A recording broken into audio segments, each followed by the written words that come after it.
Hello, my name is Remi Gene Lever and I'm the maker of the 1660s ivory silk bodice from Patterns of Fashion 1 and 5. I chose to enter this competition as I wanted to push myself and my costume practice to new heights. And the challenge of constructing a historically accurate garment was one that I could not ignore. Historical costume has always been a huge point of interest for me in both my academic practice and my personal life. I wanted to make something that would move me far beyond my comfort zone, as I enjoy the challenge and the new growth that comes with it.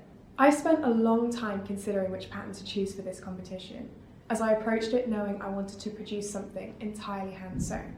In the end, what led me to choose this pattern was its visual intricacy and the internal structure holding it together, as well as the overall period it was from. The 17th century has always fascinated me, specifically the era surrounding the reign of Charles II, which is when this bodice is from. When creating a historical garment, I look into the fashions of the period, both menswear and womenswear, and also the society of the time, as I feel this gives me a much deeper understanding of the garment and a better appreciation of the historical techniques used to create it. Research-wise, there were only a handful of images of the original garment, and sadly no opportunity to actually view it face to face. In terms of other garments from this era, there are very few left in existence, and even fewer that are allowed to be viewed due to their fragility. I found the book 17th Century Women's Dress Patterns 2 by Susan North and Jenny Tiramani incredibly useful as a key reference point for my construction.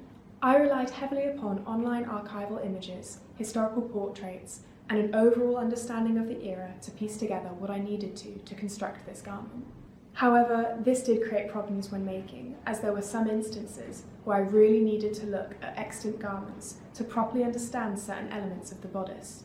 After contacting various museums, I was lucky enough to view a bodice dating back to the 1680s, which was held at the Russell Coates Archive. As much as I was dedicated to the research side of the project, the physical construction is where my true passion lies.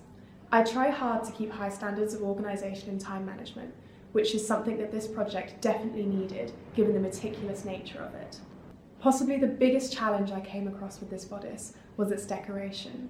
These were made up of bias-cut strips of pinked satin, with hand-woven braiding stitched along the centre of each strip. Finding the right tool for the pinked decoration was a difficult task, as the equipment used for this almost 400-year-old technique is near impossible to find today with their original purpose in mind, or without being an extortionately expensive antique. After a lot of research, I ended up purchasing a woodworking chisel with the correct measurements and found that it worked for the task, even though I had to hammer out each curve individually. Alongside all of the stunning decoration on the outside of the bodice, the internal construction took a huge amount of time to complete.